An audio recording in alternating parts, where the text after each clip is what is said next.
Hi everyone. Today we are going to discuss a very important problem of physics from the topic of fluid mechanics. So here we are given with a large soap bubble that has a surface tension T and radius R. And on the surface of the bubble we place a very small ring of radius R, and under this condition that small r is very much less than R. Now what we are doing, we prick the film inside the ring. Now as soon as we prick the film, air begins to flow out from the hole thus formed. So you have to find the time in which the bubble will collapse completely. And you have to assume that the flow is steady, non-viscous and incompressible. Means the fluid that is coming out, means the air that is coming out, we are considering it under the situation of ideal flow. So also you can take the density of the air as rho.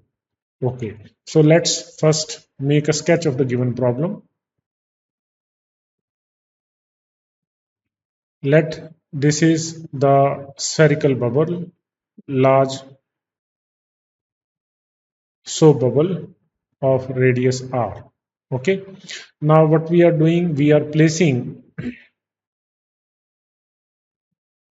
a small ring of radius r on the surface of this large soap bubble, and after this we are pricking this surface formed, and as soon as we prick this, so the air starts coming out.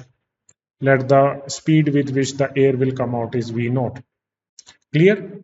Now before we proceed further, you have to look for the physics that is involved in this question. Now when the air starts coming out, size of the bubble starts also decreasing. So there is a rate at which the air will come out, and there is a rate at which the bubble will collapse. So our main focus here is that the rate at which the air comes out must be equal to the rate at which the bubble will collapse, right? So we have to consider this situation. So using this condition, we can find that in what time the bubble will collapse completely.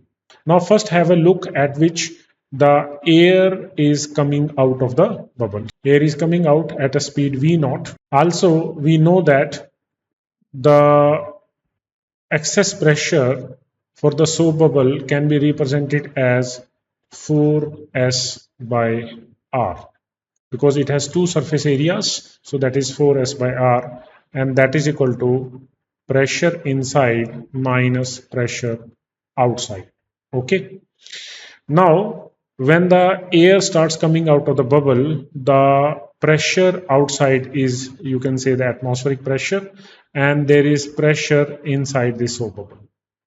Also we have to assume that when the air is coming out, the speed with which the air is moving inside, so we are assuming that it is approximately equal to 0, because this soap bubble is very large.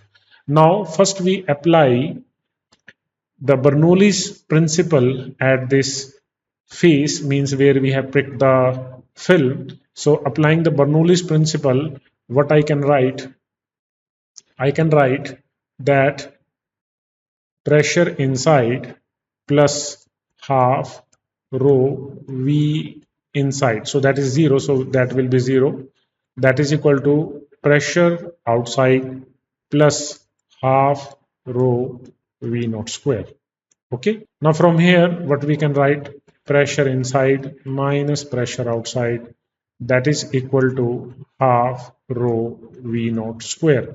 Now this difference in pressure we have calculated here, so that is 4s by r, and that is equal to half rho v naught square. So from here what we can calculate, we can find out the value of v naught, that would be 8s divided by rho r. So finally we will get the speed with which the air will come out, that will be 8s by rho r. So this is the speed at which the air will come out. Okay, now using this value, we can very easily find that what is the rate at which the air is coming out. Okay, so amount of air coming out, amount of air coming out per second. So by this we mean that the volume of air that is coming out per second, so that will be the area of cross section of this hole times the velocity with which the air is coming out. So we can write it as V naught times pi r square. So that is the volume per second. Okay. Now if we substitute the value, what we will get? 8s divided by rho r times pi r square. Now this part we have established that at what rate the air is coming out. Now we will look for that at what rate the bubble is collapsing. Now we know that the volume of the bubble is given by 4 by 3 pi r cube, and this volume is decreasing at rate. So we will differentiate this volume with respect to time, and this is decreasing. So we will put a negative sign. So that would be equal to 4 pi r square dr by dt. Okay, so this is the rate at which the bubble is collapsing. This part is now clear to us. Now we will equate this equation number 2, and you can say that this is equation number 1. So when we equate them, because this is the physics of the question, so as per this situation, what we will write? We will write 8s divided by rho r times pi r square. So that is equal to 4 pi r square dr by dt. Now some format has appeared where we can clearly see that we have got a format for this time.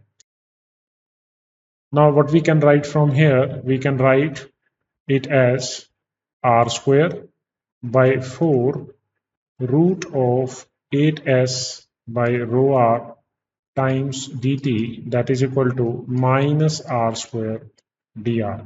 Further rearranging it, what we can write, r square by 4